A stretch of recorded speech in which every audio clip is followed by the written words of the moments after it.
Harrison Ford has been casted as Thaddeus Thunderbolt Ross, taking over the role for the late William Hurt. The news shared about Ford joining the MCU was quite shocking.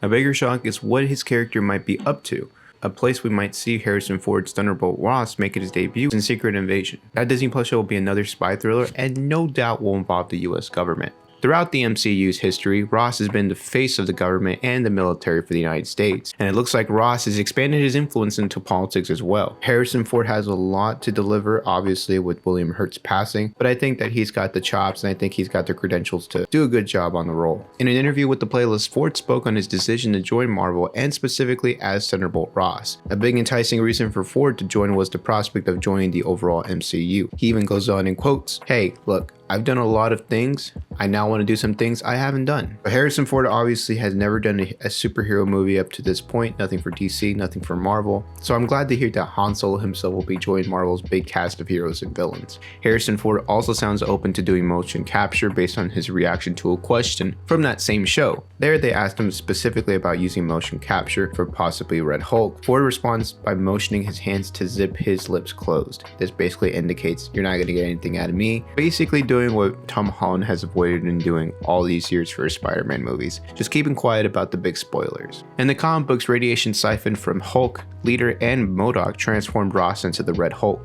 How could Ross get some of that Hulk DNA? He is of course involved with the events of the first Hulk movie, so there's no doubt in my mind that he might have some sort of DNA stored in some sort of refrigerated place in the US government. He also has access to some of Emil Blonsky's DNA too. In She-Hulk we saw Intelligentsia gain some of Jennifer's DNA. Could they have sold some of that remaining blood to the government? And maybe that serum is used by Val for that Thunderbolts team. I think if Ross uses a serum, it'll include DNA from Bruce Banner, Jen Walters, and even possibly Steve Rogers. Marvel Studios will do their best to keep the Red Hulk surprise a secret, and this is why I believe Val has been the one in the front lines recruiting the Thunderbolts roster. But if Ford is going to be around for multiple appearances, you can expect to see his influence in teams show up in possibly Secret Invasion and Captain America's New World Order. Harrison Ford may have returned and done some motion capture work for Indiana Jones in the Dial of Destiny. Could this mean he did some motion capture for Marvel as well? And if he's playing Thunderbolt Ross, he could also be playing a superpower counterpart in Red Hulk. But let me know in the comments how excited you guys are to see Harrison Ford in the MCU.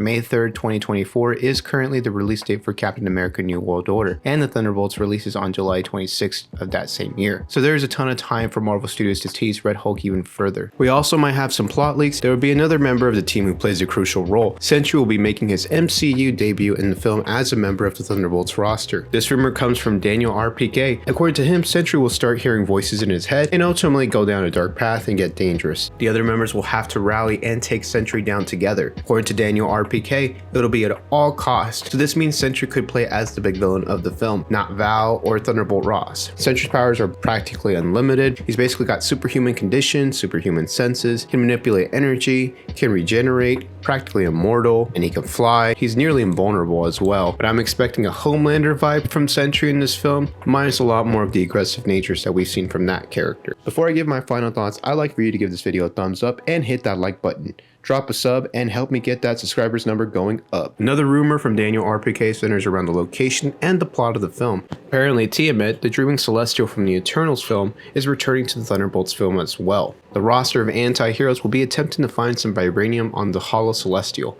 The island that he basically becomes will be called Genosha, and that island, fun fact, is where the X-Men called home in the comics. Genosha is a fictional island of course, and it's located north of Madagascar, far away from the problems and the issues that are coming from North America, and somewhere that you can easily see Val sending a group of superpower individuals to retrieve her something. And I think in that retrieval, we'll have some problems coming mainly from Sentry and maybe other villains in this film as well. But those are just my opinions and those are my thoughts on the film. I'd like to hear and chat with you guys in the comment section about Red Hulk and the debut of Harrison Ford in the MCU. Thanks for watching this video, and I hope you stuck around long enough to drop a like. If you did subscribe, tell me in the comments below. And share your thoughts on topics like this one and others by clicking on the right side of your screen. I appreciate your support, and this has been Joel from Real Talk Movies. See you soon.